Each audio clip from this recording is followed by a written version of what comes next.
Oh yeah, you're right. He's hot.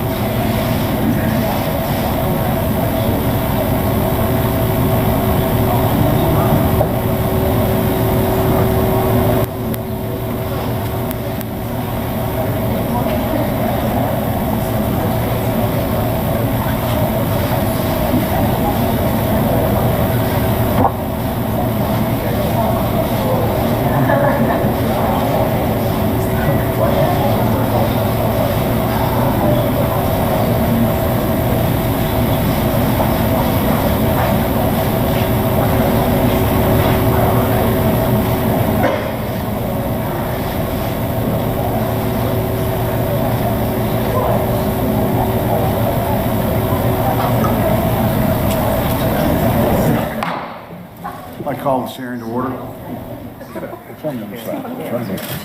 But you got to stand up.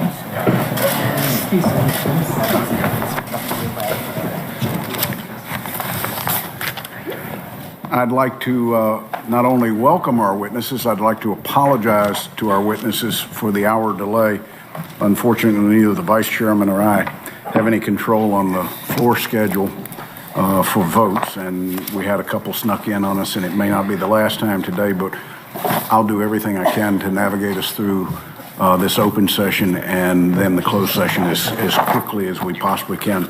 I'd like to welcome Ambassador Victoria Nuland, former Assistant Secretary of State for European and Eurasian Affairs, and Michael Daniel, former Special Assistant to the President and Cybersecurity Coordinator at the White House. I thank both of you for making the time for us today.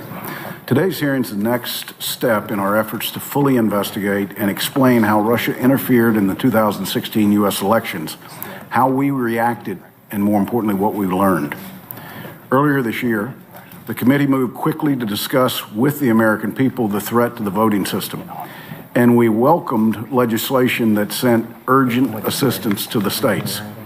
We've thoroughly reviewed the intelligence community assessment on Russia interference produced in November of 17, and all the sources that underpin it, and held a closed hearing with the agency directors responsible for that product.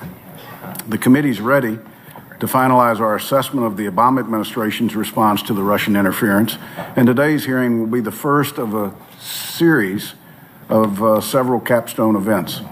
We've invited Ambassador Rice and her deputies to join us in a few weeks. We've also invited former leaders from the FBI and the Department of Justice to testify again in July. Today, Ambassador Nuland and Mr. Daniel have joined us for this important hearing. You sat on different sides of the same policy debate. Mr. Daniel sat atop the government's cyber apparatus, seeing indicators of Russian hacking activity unfold, both here in the U.S. as well as in countries like Germany and Ukraine. Meanwhile, Ambassador Nuland sat at the State Department watching Moscow aggressively pursue its interest in Ukraine, Syria, and elsewhere. Russia's interests and methods were a carryover from the old Soviet Union that we knew, but with a new twist. The Kremlin began to use social media, hack and leak operations, and quasi-governmental agencies to discredit enemies and to weaken adversaries. Ambassador, you and your team at State were well-versed in the Russian toolkit, and you understand Putin's political will to use those tools. In effect, to use the metaphor, each of our witnesses was touching a different part of the same elephant. Today, we'd like to know when the bigger picture emerged and how policymakers responded. Did they seek to deter Russia from undermining our democratic institutions? Did they take action? If not, what held them back? We as a committee have benefited from the insight of many from the Obama administration. I'd like to thank them publicly today on behalf of the committee for coming voluntarily to talk to our staff and for their candid interviews and testimony. They consistently said that they were operating in the summer and fall of 2016 without a playbook. This was a new threat with an undefined set of rules. It seemed they struggled to balance competing priorities. They wanted to warn the Russians to stop interfering, but avoid the appearance that the White House was putting a thumb on the political scale during an election year. They wanted to warn the public about Russia's efforts, but not carry Russia's water for them. They wanted the states to rapidly secure voting systems, but not alienate state election officials or undermine public confidence. We can look back with the benefit of time and distance and talk about what could have been done. As we do so, we must also look forward a few short months to 2018 elections and forward a few more short years to the 2020 elections. More broadly, we now realize that the Russian campaign was to fracture our society and cause general discord using all the tools that our technologically connected society offers. Our focus should be to prevent, to deter, and to harden both our elections and our society for the future. Again, I want to thank both of you for being here, and I turn to the Vice Chairman for any comments he might have. Thank you, Mr. Chairman. And again, welcome to our witnesses, and appreciate your recapping of how much good work this committee has done on a bipartisan basis, and we look forward to continuing that work. As the January 2017 intelligence community assessment correctly judged, the Russian efforts to influence the 2016 presidential elections, quote, demonstrated a significant escalation in directness, level of activity, and scope of effort compared to previous operations. As we examine the policy questions faced by the Obama administration and this Congress during the 2016 campaign, it's evident that in many ways we were caught flat-footed at the outset, and our collective response was inadequate to meet Russia's escalation. At the end of the day, it's hard to see the Russian influence campaign as anything but a success for Vladimir Putin. Today is about learning from these past missteps, because we all know on a going forward basis we have to do better. Now, let me stipulate up front, there are far too many Monday morning quarterbacks around these days. However, looking back, we should not have been surprised about how far Russia was willing to go. The red flashing signals were all over there. Allies in the Baltics and Eastern Europe had long experienced aggressive Russian cyber attacks and disinformation campaigns. Ukraine, in many ways, was a test bed for many of these tactics we saw in our own elections. Ambassador Nuland herself was a firsthand witness to the weaponization of leaks in 2014 when her private conversations were intercepted and released. Separately, I believe we profoundly missed the mark in tracking and responding to influence operations on our social media platforms. Russian-backed operatives were wreaking havoc and spreading disinformation across Facebook, Twitter, YouTube, and other platforms. And we, both at the governmental level and at the company level, were unprepared to address those attacks. Even to this day, over a year and a half later, I have significant concerns that we are still behind the eight ball in effectively combating these efforts. Despite perhaps being too slow to see the threat initially, it's not true that the Obama administration stood idly by and did nothing. Numerous steps were taken, both public and classified, to try to better understand and defend against the Russian activities and objectives. Director Brennan issued a direct warning to his Russian counterpart. The administration engaged the cyber hotline with Russia for the first time ever to warn the Kremlin against further action. DHS attempted a series of engagement with state election officials. President Obama himself took the warning directly to President Putin at the September G20 in China. Finally, in what should have been a much more significant event, the administration attempted a fairly unprecedented public statement attributing recent hacks and leaks to Russia. But as we all know, that joint DNI-DHS statement was quickly overshadowed as the media diverted much of its attention to the Access Hollywood video and the WikiLeaks release of Podesta emails. It remains unclear if the WikiLeaks release was actually timed to undermine the joint statement. It is perhaps impossible to know whether these steps the administration took ultimately deterred additional and even more aggressive action by the Russians. However, with the benefit of hindsight, it is evident that we could have done more to push back in the heat of the campaign. But the administration was not solely responsible here. Two factors made an already difficult policy challenge much more problematic. First, as we all know and have heard in testimony, the White House was concerned that engaging more publicly would be seen as trying to put its thumb on the scale of the election. No one did more to fan the flames of what he termed, quote, a rigged election than candidate Trump. The Trump campaign and its allies cravenly painted any attempt to call out Russia for its attacks as a political effort to help Clinton and to steal an election. Those irresponsible statements further reinforced the dangers of speaking publicly by the Obama administration. In addition, any fair scrutiny of policy decisions during the campaign needs to also address congressional inaction.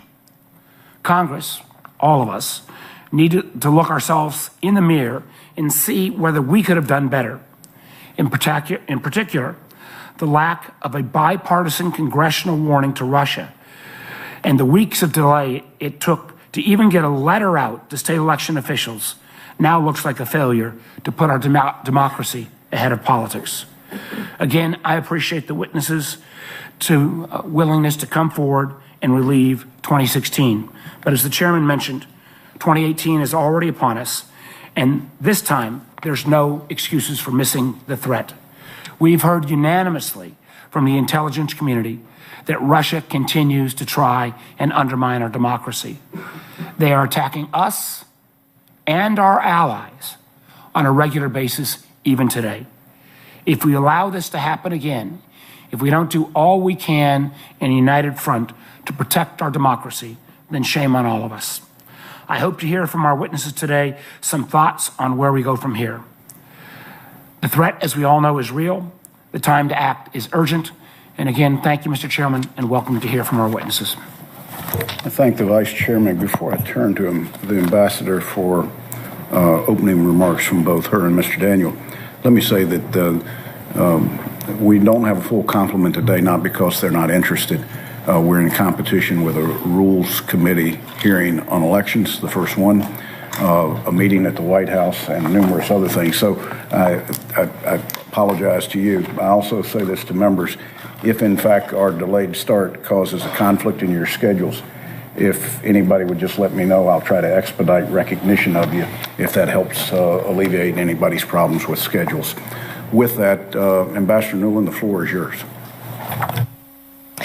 Thank you, Chairman Burr. Thank you, Vice Chairman Warner, members of this committee. I appreciate the opportunity to appear before you today to discuss the policy response to Russian malign influence in U.S. politics. As a citizen, as a 32-year veteran of the U.S. diplomatic service, and as a regular target of Russian active measures, I want to commend the leadership of this committee and all its members for your thoroughness and your integrity in pursuing your investigation into Russia's involvement in the 2016 elections. I especially commend the bipartisan spirit with which you've done your work, which sets a powerful example in this country.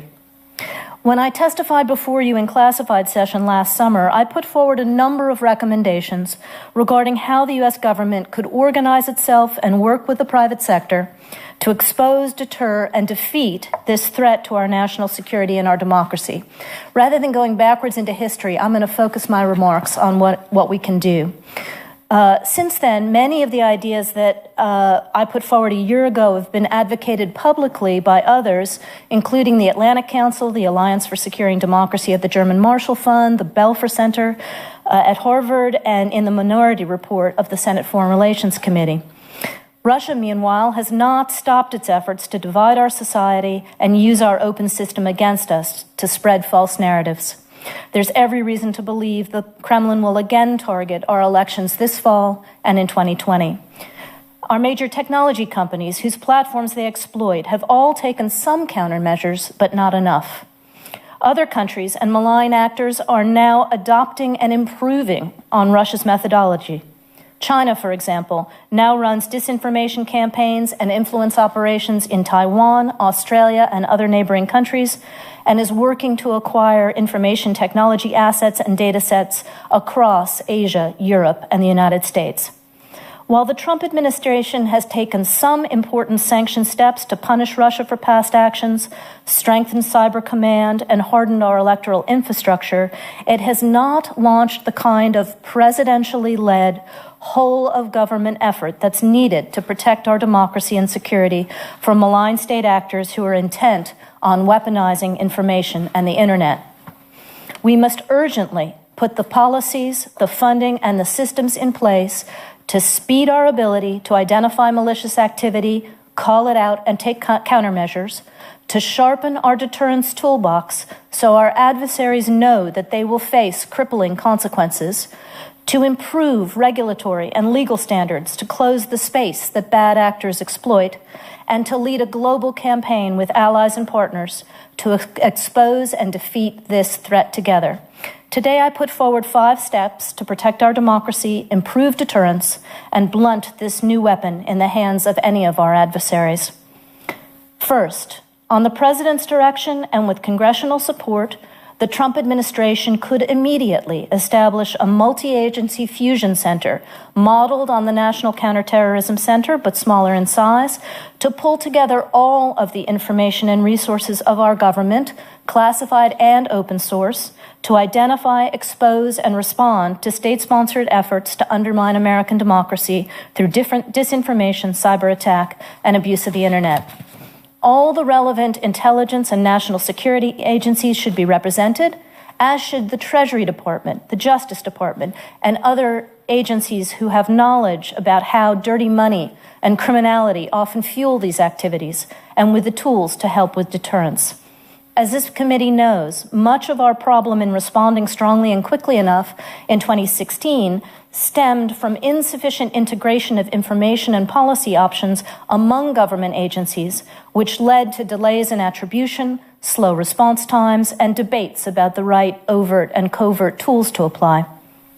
Second, the White House could establish and host a standing U.S. public-private commission to combat internet abuse and disinformation, inviting participation by all the major U.S. technology companies with vulnerabilities and equities, the academic community, and the private forensic experts in this space.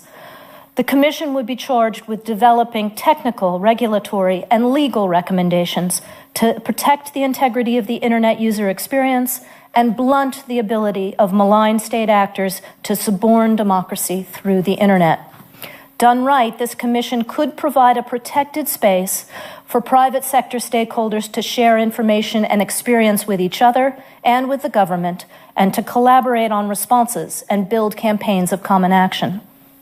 Third, and flowing from the second recommendation, the U.S. government has to better advise, advocate for, and protect U.S. companies when they do take bold and commercially costly action to stand up to state sponsors of malign influence at home and abroad.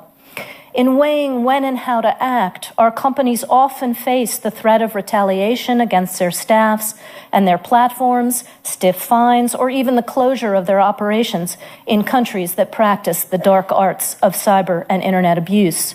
Our companies need a place at State, at Commerce, in this new commission, to seek advice, pre-coordination, and rapid support from the U.S. government when they take decisions to resist foreign government pressure, when they close malign accounts, and when they expose anti-democratic tactics. Fourth, the President could appoint an international coordinator to launch and lead a campaign to multilateralize our efforts in this space with America's closest allies and partners, in line with the President's national security strategy, which highlights the dangers to the U.S. and our allies from this threat. Fifth and finally, the administration could put forward, and the Congress could support, a significant budget increase to strengthen U.S. capabilities in this area.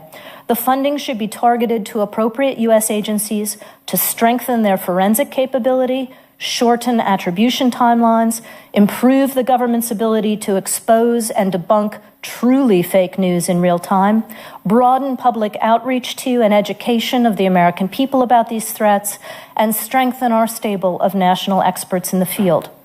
In the coming year, the Center for a New American Security, which I lead, plans to join the community of think tanks working on these issues.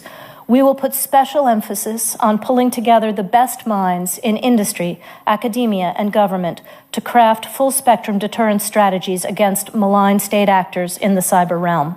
This work can't replace the responsibility of federal and state government, but we hope it will help inform wise choices. Again, thank you for inviting me to appear before you today. Thank you, Ambassador. Mr. Daniel, the floor is yours. Thank you. Thank you, Mr. Chairman. Thank you, Mr. Vice Chairman, and other distinguished committee members for the opportunity to come and testify this morning on the issue of Russian interference in the 2016 election cycle. Although ostensibly retrospective, understanding what happened in 2016 is really critical to better protecting ourselves in future elections and in future activities that we do.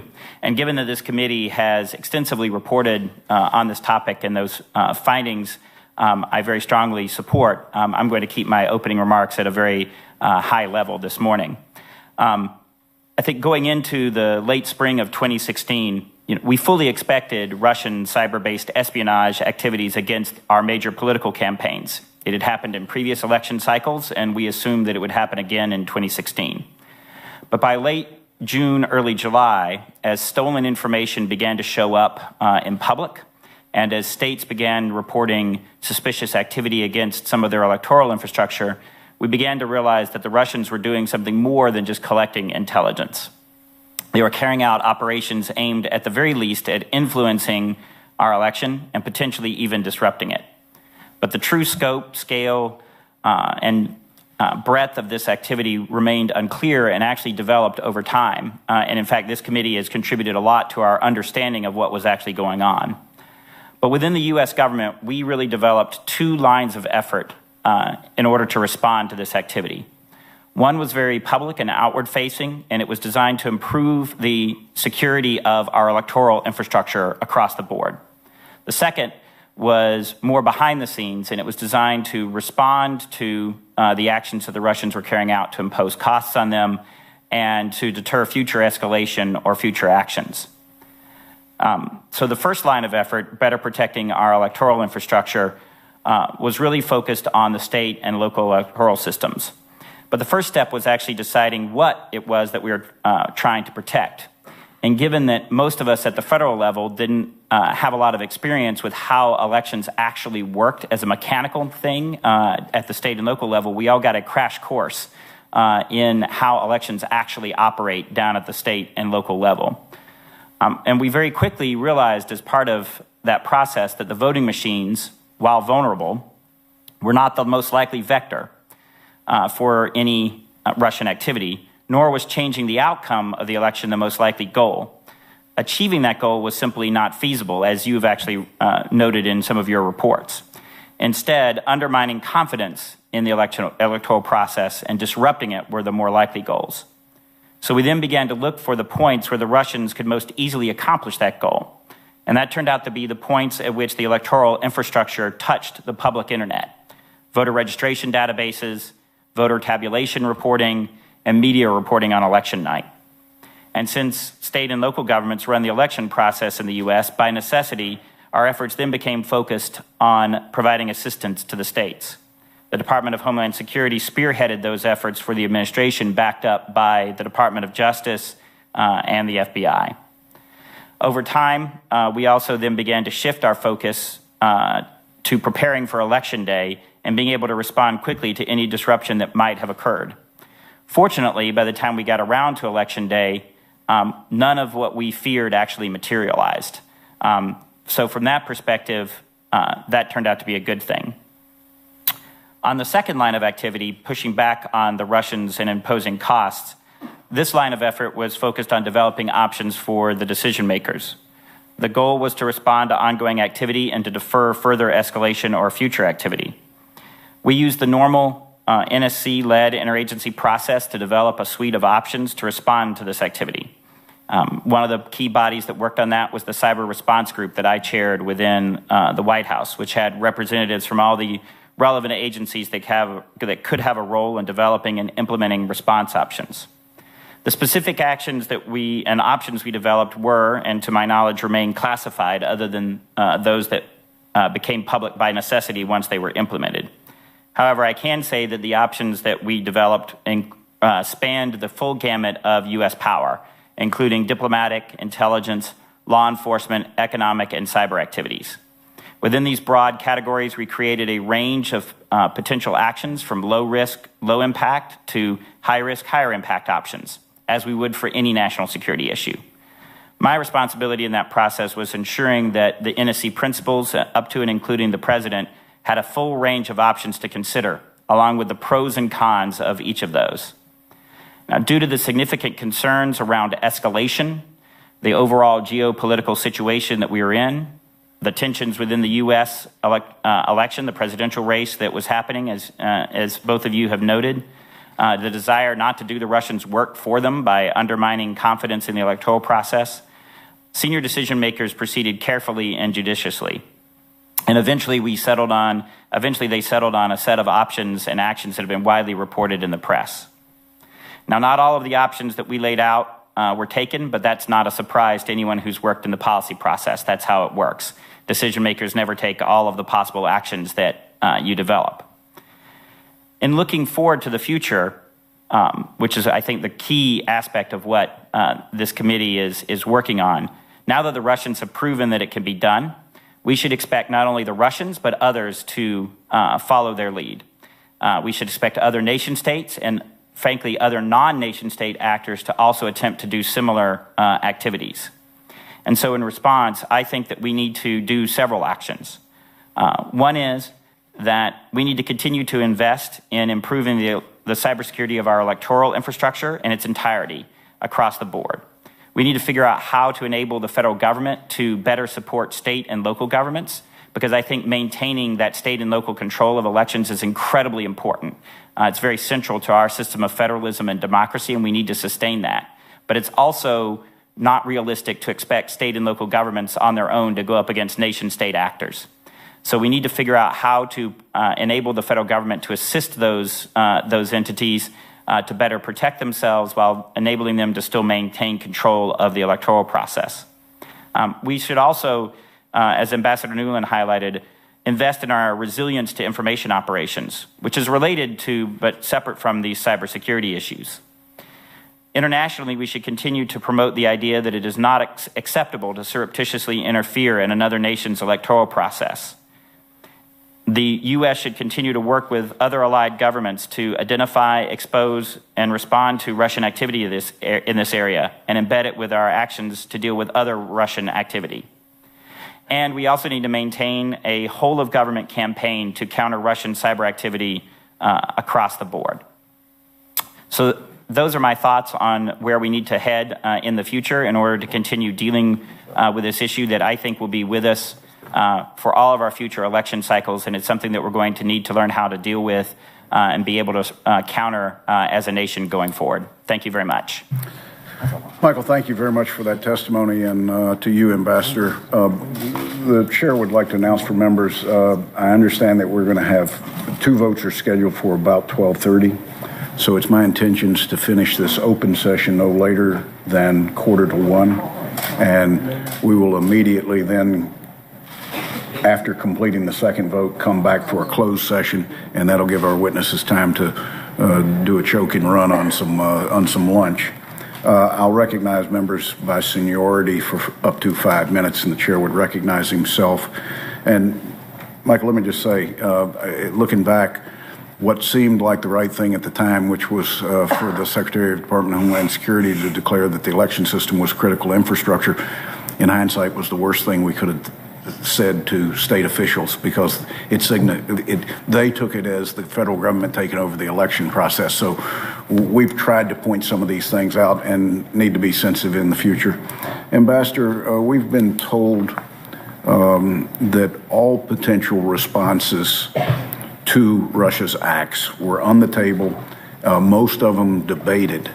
And at the end of the day, prior to election, not the period in between the election and swearing in, really the only big thing that was done, the president contacted Putin personally and raised this issue. One, is that an accurate depiction that we've been given by people that we've interviewed? And two, what should have we done that would have changed to where we are today?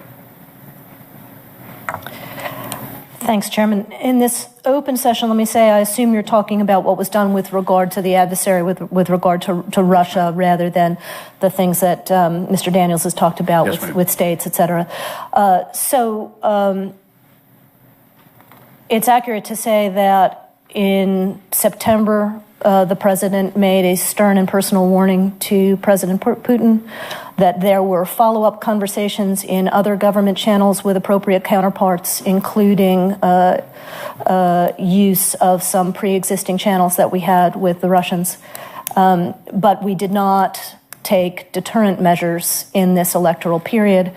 There was a lot of work going on, I would say, from June onward as to what kinds of deterrent measures we could take either in the electoral period or afterwards. A lot of that work informed what was done later in December. But for a variety of reasons, some of them you highlighted yourself, some of them have come, Mr. Daniels mentioned. There are others that are more classified. The president chose to launch the full investigation and response after the election. I think, it's fair to say that all of us in the process assumed that what was done in December, January of 2016, 2017 would be a starting point for what the incoming administration would then build on.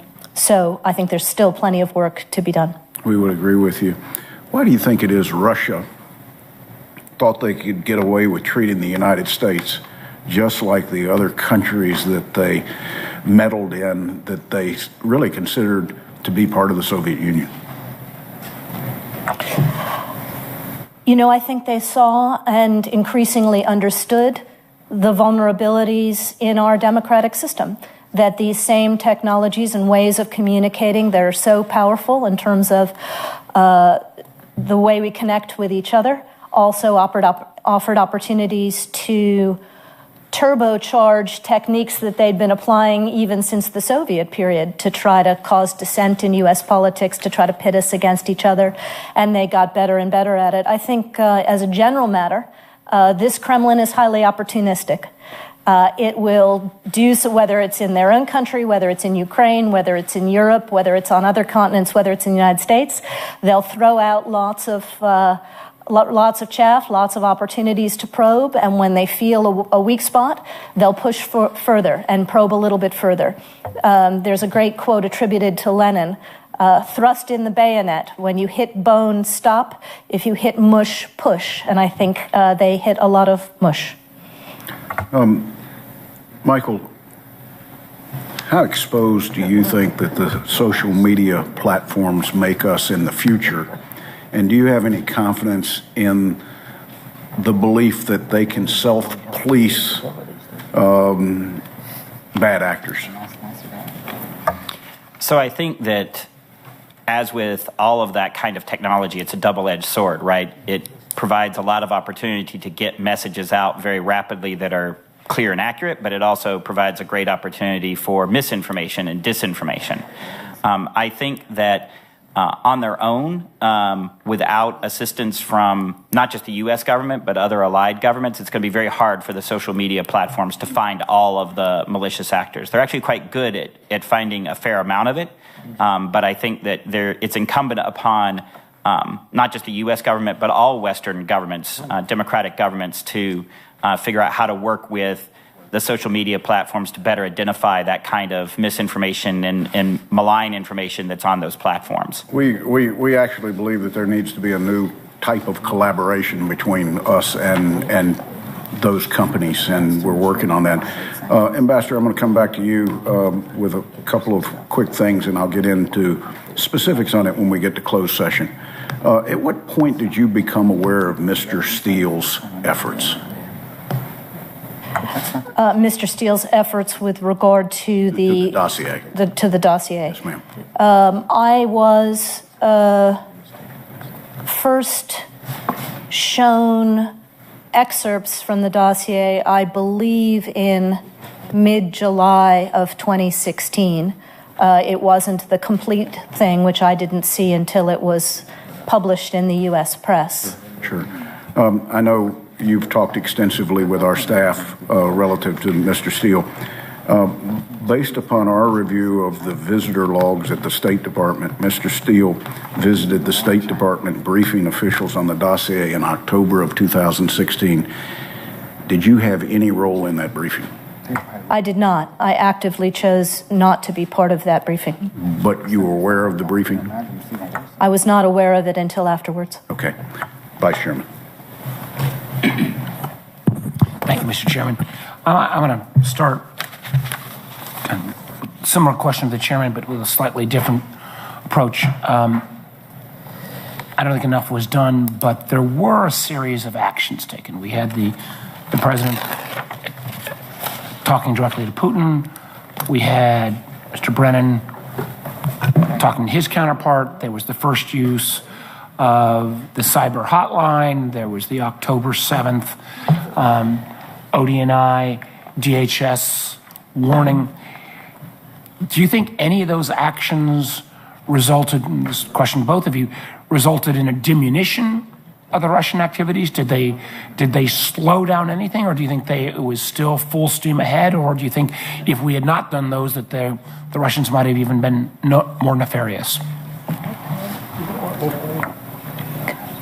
I think it's certainly the case that it was very important to tell the Russians at every level, including the top level, that we were watching what they were doing.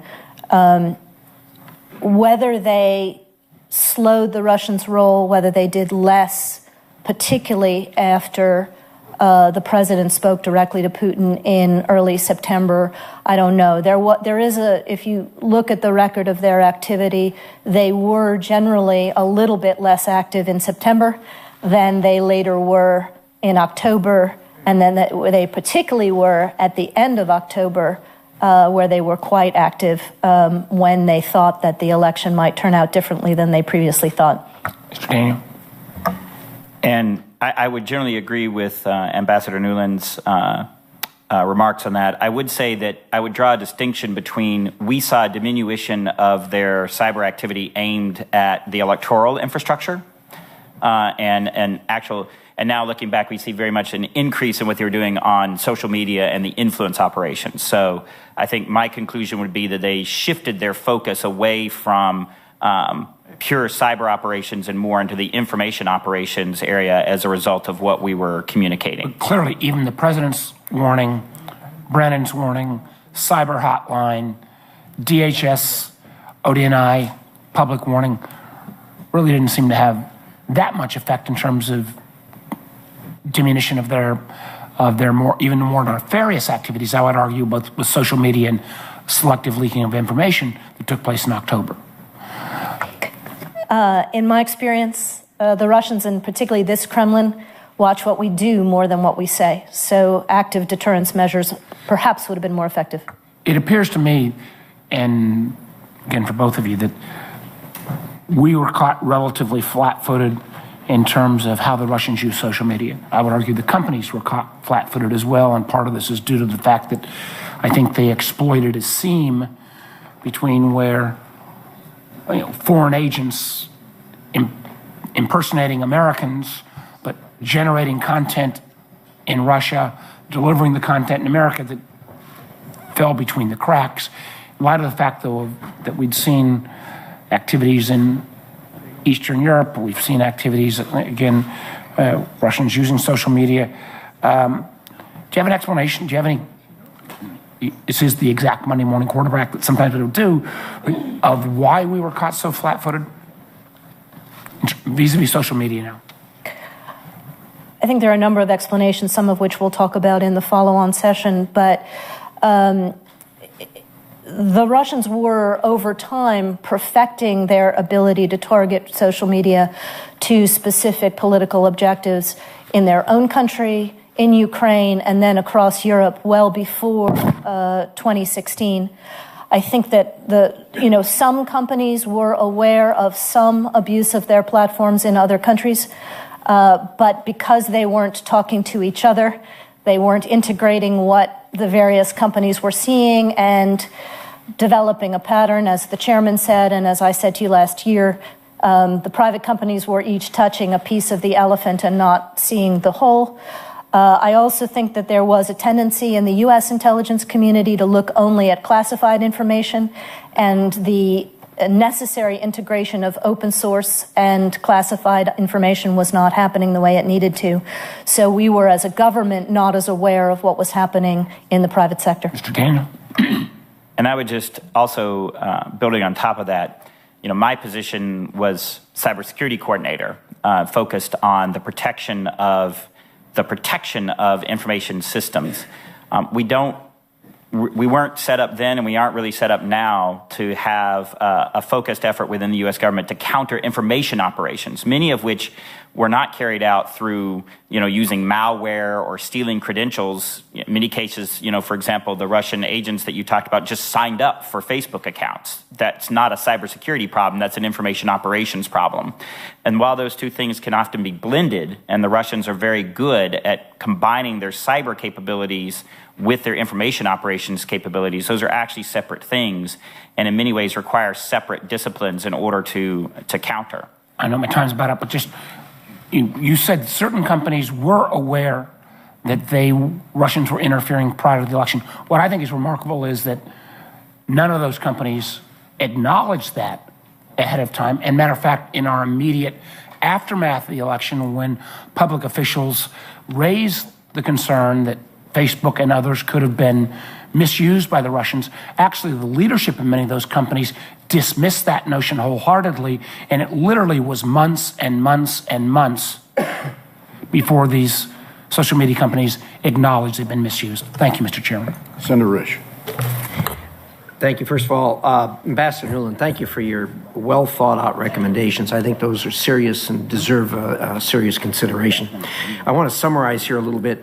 Both of you have indicated, and I think it's well documented, that this whole thing started in the spring of 16 and gradually grew through the year, and to the point where in September at the G20 summit, President Obama confronted Mr. Putin and disclosed to him that we knew what they were doing. Now, obviously, that was classified information, but I'm not criticizing him for that. That's a president's job to do that. I think also, Ambassador Nuland, your description is that confrontation may have slowed them down briefly, but just briefly, and they continued on the direction they were headed. Is that a fair statement? That appears to be fair based on what we know. Obviously, we don't have full knowledge of the Kremlin's thinking. Okay, thank you. And one of the things that puzzles me is that while the government, in fact, the next month in October, DNI went public with the fact that we knew all about, we knew what the Russians were doing, and people need to pay attention to it, at least to some degree. This is a question I have for you, Mr. Daniel, and this puzzles me. There's a quote I want to read you from an article that appeared of what happened in late August of 2016. At his morning staff meeting, Daniel matter-of-factly said to his team it had to stop working on options to counter the Russian attack. Quote, "We've been told to stand down." That's a quote from you. Daniel Preto, one of Daniel's top deputies, recalled, quote, "I was incredulous and in disbelief. It took me a moment to process. In my head, I was like, did I hear that correctly?" End quote. Then Preto asked, quote, "Why the hell are we standing down? Michael, can you help us understand?" Question mark, end quote. Is that an accurate description of what happened? So that is an accurate rendering of the conversation at the staff meeting, but the larger context is something that we can discuss in the classified session. But I can say that there were many concerns about widespread, how many people were involved in the development of the options, and so the decision at that point was to neck down the number of people that were involved in developing our ongoing response options. And it's not accurate to say that all activity ceased at that point. What about your area of supervision? Did it completely cease as far as that was concerned? No, we shifted our focus in that September and October timeframe to focus heavily on better protecting and assisting the states in better protecting the electoral infrastructure and ensuring that we had as great a visibility as possible into what the Russians were doing and developing our essentially an incident response plan for Election Day. And you've described that. But as far as your cyber response, you were told to stand down. Is that correct? We were. Those actions were put on the back burner. Yes, we were, and that was not the focus of our activity during that time period. What cyber options did you recommend, and which ones were taken and which ones were rejected? So we. Again, this is actually something we'll have to discuss in the classified session, and I'm more than happy to describe some of those there. But it was a full range of potential actions that we could use to use our cyber capabilities to impose costs on the Russians, both openly to demonstrate that we could do it as a deterrent, and also clandestinely to disrupt their operations as well. And were any of those accepted? So I can't really go into that here. I got it. How about you, Ambassador Newland? What did you recommend, and what did they take, and what did they trash? Again, I think it's more appropriate to do specific recommendations in the closed session. What I will say is that we were aware, I was aware as early as December 2015 that the DNC had been hacked. We didn't know by whom at that point, but it bore a lot of signatures of other activity we'd seen from the Russians in other parts of the world. And then as we saw more hack activity during the spring, those of us on the Russia account pushed very hard internally to put more intelligence resources on this to better understand what was going on. We didn't know at that point whether this would take the form of intelligence gathering during an election period or whether it would be used for influence and of what kind before or after the election. We became more alarmed when throughout the spring. And in June, my team was authorized by Secretary Kerry to begin working internally at state and interagency on what kinds of deterrence opportunities there might be, whether in the cyber realm or using other tools like economic tools. We developed a full suite of options in July, and then we understood that this issue would be taken up again after the election, but we were authorized to continue our work on what might be effective in the August and September period, and we did that so that we were ready for the formal conversations when President Obama authorized them after the election. Time's up. Thank you. Senator White. Thank you, Mr. Chairman. So thank you both. The chairman has called an important hearing because we're talking about policy responses to the Russian attack on our democracy. And I've felt for a long time that one of the best ways to be able to push back on Russian attacks on our democracy is to have a lot of allies close to us, allies who are going to stand with us. And if you're going to focus on that, it is certainly relevant to discuss President Trump's behavior toward the Russians and towards our allies. So at the G7, and I think I'll do this for you, Ms. Newland, if I could, at the G7, not only did the president criticize our allies, both individually and collectively, he was unhappy that Vladimir Putin had not been invited. And this week, apparently, he is trying to undermine the German government by making false claims about migration and crime. So at every step of the way on these key kinds of questions, climate change, trade, Iran, basic issues of human rights, it seems to me the net effect is that the president has isolated us from allies that we very much need to help us stand up to Russia and the attacks on our democracy. So, given your background, how important, in your view, are these alliances to be able to push back against the Russians? And what's your take? How would you evaluate the president's recent actions that I've described? Senator Wyden, in my professional experience and study in history, the U.S. alliance system has served our nation superbly in terms of security, in terms of prosperity, in terms of defense of the values in our Constitution and Declaration of Independence for more than 70 years. We don't always think our allies are doing enough. We sometimes have frictions. We have in every decade, whether it was over Suez or whether it was over Vietnam or whether it was over Iraq. But it is important that we work together to get through those as a family. And fundamentally, the system we have in place is a collective security system where we jointly pay for it and jointly execute against our common enemy, and a shared prosperity system where we push for maximum openness so that we can all benefit and all prosper.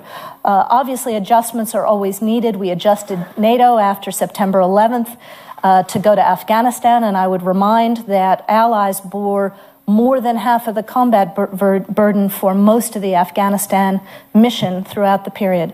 So I am concerned. What's your take on the president's recent actions that I've described? I am very concerned when America's adversaries appear to get better public and private treatment than America's closest friends, and we certainly should not be in the business of interfering in internal politics. I'm also quite concerned on the trade side that if we are not careful, we could set off a renewed recession in Europe and perhaps even in the United States. I'm glad that you've pointed out this kind of double standard, and it's a double standard that cuts against America's security interests, in my view, when people who have been hostile to us appear to get better treatment than those who have not. So I appreciate your pointing it out. One last question on the remainder of my time, Mr. Daniel.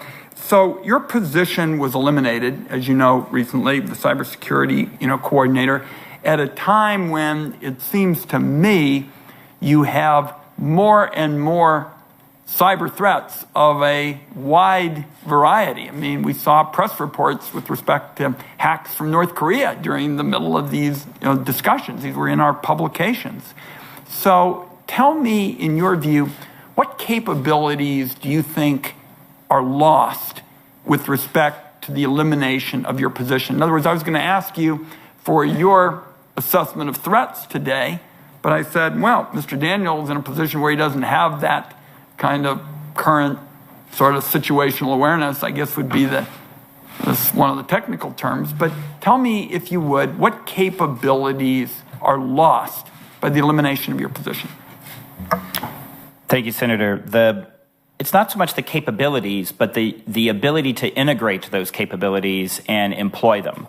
The departments and agencies are the ones that develop and maintain those capabilities, and those are still extant. But given the relative newness still of the law and policy and interagency cooperation on cyber-related issues and the use of our cyber capabilities, I think it is still very important to have a senior official at the NSC, at the White House, that's actually driving policy and driving operational collaboration in that area. I'm over my time. Thank you, Mr. Chairman.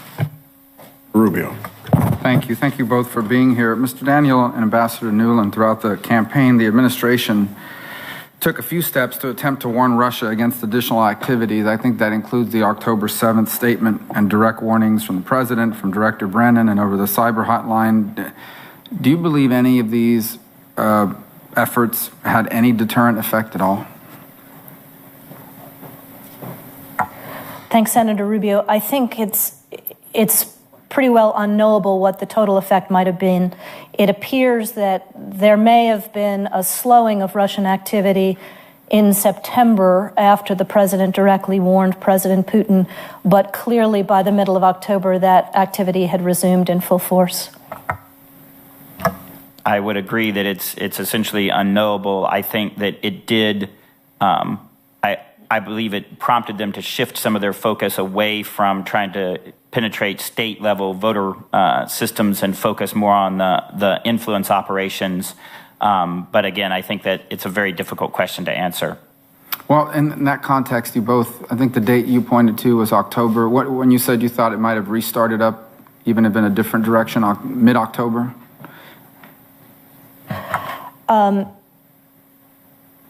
think the Russians were constantly reevaluating the opportunity that this operation gave them and seeing more and more advantage. I think by mid-late October, they may well have changed their calculus about the outcome of the election and accelerated their influence operation accordingly. So in that context, and this happened after the president's warning, the later release of the Podesta emails, do you ascribe that to kind of moving in a different direction in terms of and in particular towards the influence campaign that Mr. Daniel referred to, as opposed to the attacks on state systems and the like? I wasn't involved in working with the states. Obviously, I was only involved in the Russian piece of it. I think what we saw was a move from the release of the emails into our political conversation among ourselves, moving later in the campaign to the acceleration using the bot networks and using the internet accounts that they had established to push false narratives that were popular on the fringes of U.S. politics and to try to mainstream those. I forgot the exact quote, but you had said a moment earlier that if you push and you hit something hard, you stop, and if you feel mush, you keep pushing. In that context, why did Vladimir Putin think he could get away with treating the United States the way he treats countries in his near abroad that they think should be under Russia's control and under their thumb? Why did he feel, in your opinions, that he could get away with that or treating us in the same way? In my experience with this particular leader, if you don't make these aggressive moves cost directly for him and his circle in his own context, then he will keep pushing. I don't really have anything to add on top of what the ambassador has said. But ultimately, I guess it sounds what you're saying, or to rephrase it, is he has a cost-benefit analysis. Here's the price of doing this. Here's the benefit of doing it. I believe the benefit outweighs the cost, and therefore, I'm going to do it. I think it's probably the case that the Russians expected deterrent measures and didn't see them, and so felt they could keep pushing. Well, in that context, and I know this is kind of a hindsight 2020 situation, but Ambassador Nuland, if you could do it over again, if we could go back to 2015 and 2016 and try to deter this activity, as you said that they were expecting, what would you do? What language do you believe you would have understood? What could we have done differently? We're trying, part of this inquiry is to learn about what our policy should be moving forward and whether there should, in addition to the rhetorical one, obviously the actions that we would take, but what would have worked, in your opinion, looking back now? Again, we can talk a little bit more about this in classified session, but I think part of the problem that we had was that, as I said in my opening, we didn't have sufficient integration of information to understand fully how their campaign was structured. We didn't have sufficient agreement in the interagency as to what the deterrence tools were and what the effect on us might be if the Russians chose to escalate, because we hadn't studied it hard enough and we weren't unified enough. We weren't working closely enough with the companies to know what might be possible as well. And we were beginning the work with our allies, but we hadn't done enough. So if you look at the more successful counter-operation that French President Macron later did in the following year, some of which built on our experience that we shared, what he was able to do was to much more quickly than we were identify Russian influence operations, to call them out and to put a legal structure in place to counter them. So he essentially neutered the influence by telling his people that this was Russia. It was not part of the debate in France. So one concrete example, there was a poll about a month out from the French election which showed Le Pen, the far-right candidate, in the lead. It was a Russian operation. It was not a true poll. And the French were able to prove that, both in terms of the origin of the information heading back to Russia and in terms of their own data. And within the same news cycle, virtually, or within a week, they were able to debunk it publicly, and therefore they blunted the weapon. We've got to be in the same situation, at least, if not in terms of countermeasures inside Russia and other adversaries, so that they know that this is going to cripple them as well. We can talk about those later. Ambassador, let me just say, the Vice Chairman and I many times have wondered what we would have done if we had the same ability that the French do to pull down the media 3 weeks before the election. To some degree, it shows you the vulnerabilities, but we are challenged to live within the First Amendment, and clearly they had some tools that we didn't have. And Chairman, I'm obviously not recommending that, but I do think that, information is the best, sunshine's the best disinfectant, right? But it is very obvious that it changed the campaign for Russia as it related to France. Senator King. Well, I'd like to follow up on that point. In talking to people in Eastern Europe who've been living this for years, Ambassador, I've asked them, what's the best defense? What do? You can't cut off television, take down the internet. They said the best defense is for the public to understand it's happening. And then they can discount and say, oh, it's just the Russians again. And that's why I think what we're doing here is so important, to inform the American people that this is real and that it's going to continue, because then they're better prepared. Would you agree with that? Senator, I would completely agree with that, because no population, no citizen wants to think that a foreign entity is controlling their election. It should be a national and sovereign right of every citizen to elect their leaders. And so when you explain and expose exactly how these campaigns work, and that the information they're getting is manipulated by somebody outside of our country, not only does it have does it change their processing of the information, it actually radically turns them off to that information because they feel appropriately that they've been manipulated. When did you two first meet in person?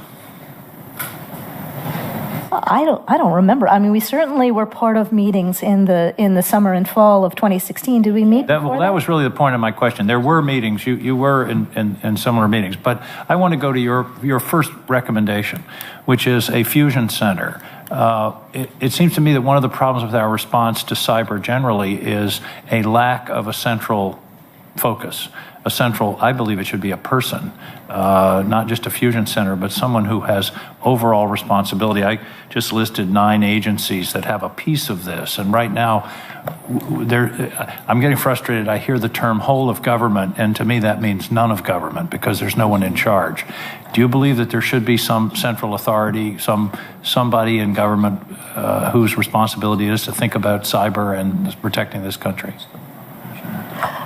Senator, there obviously has to be somebody who looks at cyber. That cyber is obviously bigger than the issue of malign state actors affecting politics. Yep. In the concept of the fusion center that I put forward, presumably there would be a director, as there is for the National Counterterrorism Center, who would be the single belly button for leaders in pulling this together. As Mr. Daniel pointed out, someone to integrate the data.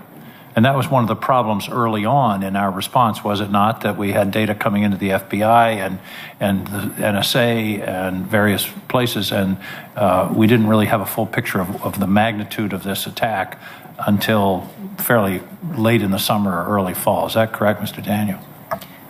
I would actually argue that we didn't have a full appreciation for the scope of what was going on until actually well into 2017.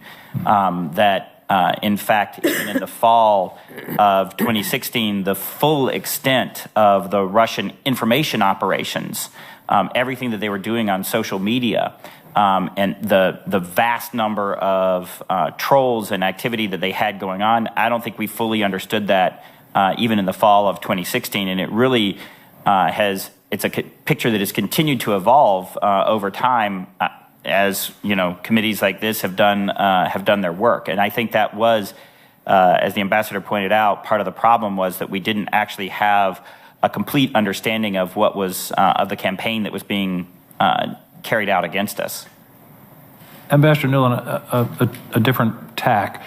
President Obama has been criticized for not acting soon enough, strong enough. What was the thinking, without revealing classified conversations, but what was the president's thinking, insofar as you know, in terms of how to respond to this, and what were the risks and what were the benefits? Why didn't he take a more, for example, why wasn't there a strong classified sanction or some activity as opposed to a stern admonition at the G20 summit? Senator, we can talk a little bit more about this in classified session as we did last year. I think some of the reasons have been ventilated here. There was incomplete information at the right moment, which I think is a fault of the systems that we had in place to integrate, as you said, including the ability to integrate between the government and the private sector, between classified and unclassified. There was already, by late July and early August, accusation by candidate Trump that the election would be rigged. And I think there was a concern that if this wasn't handled properly, any move publicly would be seen as President Obama playing into those accusations. There were concerns about how this might escalate. If we took countermeasures, there could be escalatory measures, because one Russian goal was obviously to undercut the integrity of the electoral system, so not wanting to play into that. And then I think there was a perception that this could be dealt with after the election in a more fulsome way, and that whomever was elected would continue the work that the administration started to get to the bottom of it more fully. Thank you. Thank you, Mr. Chairman. Senator Collins. Thank you, Mr. Chairman. Mr. Daniels, how did the administration view WikiLeaks? For example, did you view it as a news organization, as a social platform like Facebook, or as, in essence, a hostile intelligence service? Senator, I would actually say that in many ways it was sort of all of the above, at various points. I mean, certainly as someone who had spent a large amount of time working with the intelligence community over my career, certainly we did not view a lot of what WikiLeaks was doing as favorable. I think that our view was always split as to exactly how witting a lot of the people that were involved were with what was going on. Again, that's something we can explore in more detail in the classified session. But clearly the Russians used them to great advantage. Exactly. Do you think that realization existed in 2016, or is that only a realization that we have looking back? I don't think that we fully appreciated the scope and scale of the Russian influence operations, and at the time we were certainly that was part of what prompted our initial work, was the release of information into WikiLeaks with the persona that was called Guccifer 2.0. But in many ways, we were very much, certainly on the cybersecurity side, we were very focused on the activity aimed at the state and local electoral systems. And it wasn't until, I think, later in the year, and even actually after the change of administrations, that we became fully cognizant of the scope and scale of the influence operations. You mentioned the state and local electoral systems.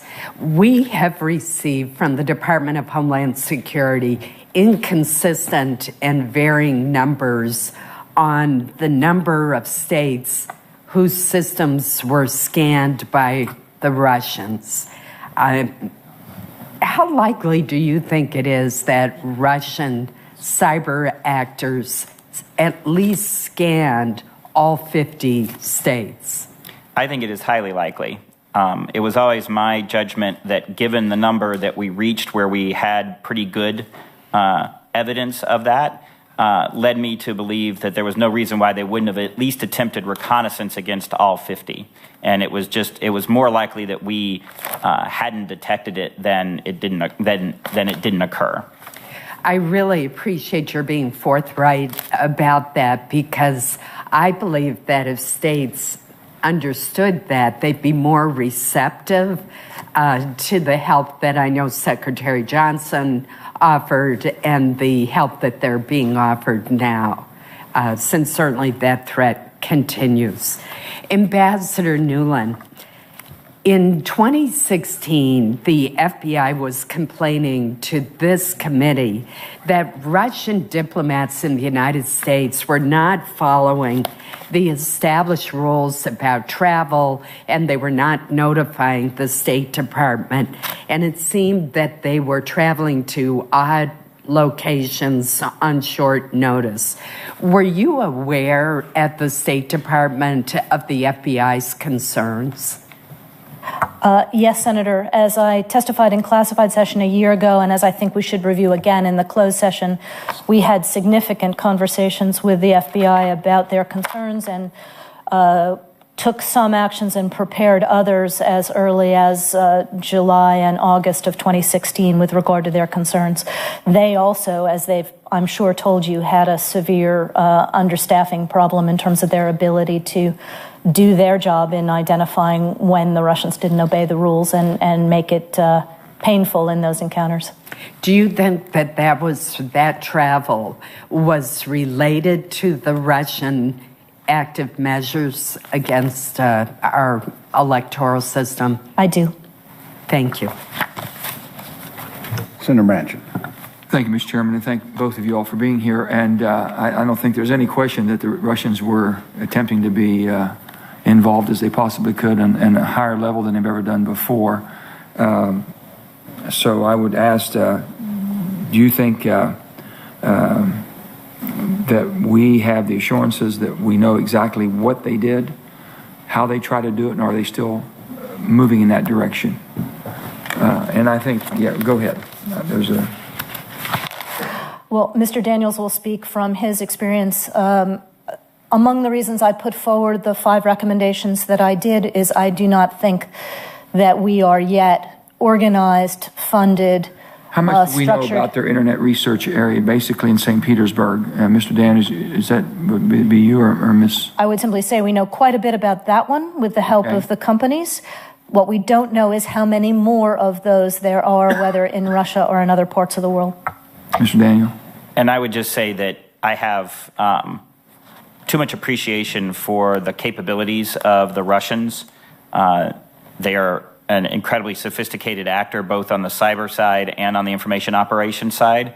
I have too much respect for that to believe that we've detected all of the activity that they either did do or are continuing to do. With that being said, do you believe we should have a policy to treat cyber attack, if proven to be sponsored by direct of a foreign government, whether it be Russia or anybody else, as an act of war and automatically retaliate in cyberspace? So I think that as with any issue in the physical realm, I think what we have long argued and that I support is that the same ideas and concepts of proportionality and the laws of war apply in cyberspace just as they do in the physical realm. And so that if you had if you had a cyber incident that rose to the same level of a use of force, that you should be able to respond using all the tools of national power the same way we would to an incident in the physical world. Well, we have the midterms elections we're all concerned about because they're very critical for those of us who are involved and everybody else who's paying attention to it. And I'd like to know for the people in West Virginia that our systems are safe. If there is any indication that there might be an infiltration by a foreign actor to thwart the outcome, can they prevent that, or can they detect it? Senator, Mr. Daniel will speak to the technical capability, particularly in West Virginia. I would simply say that as a matter of U.S.-Russia policy, this would be a moment for the president to first be working with his policy team to decide what the costs for Russia should be if there is proven interference in the 2018 election. Do you believe there should be the same alert that we have for a nuclear attack as a cyber attack? What I would say, I would repeat what Mr. Daniel said, that we want to make sure that any president can have a full toolbox of response options. Let me ask this In some question cases, there. it may be that economic pressure is more effective or more costly. Let me ask this to the question to adversary. either one of you or both of you. Do you believe there was anything the Obama administration could have done to break through the pre-election political rhetoric and make people take that seriously, take that threat seriously? I mean, it got to the point that everything was after the fact, but they knew so you all knew something before the fact. I mean, I think in my experience, it always takes a extended period of education and engagement to whether it's the financial sector, the electoral sector, the healthcare sector. All of them followed a similar pattern to what we saw with the electoral infrastructure sector in terms of it takes time for people to grasp and understand that the threat is real, that it's present, that it can affect them directly, and that then there are things that they can actually do to try to address it.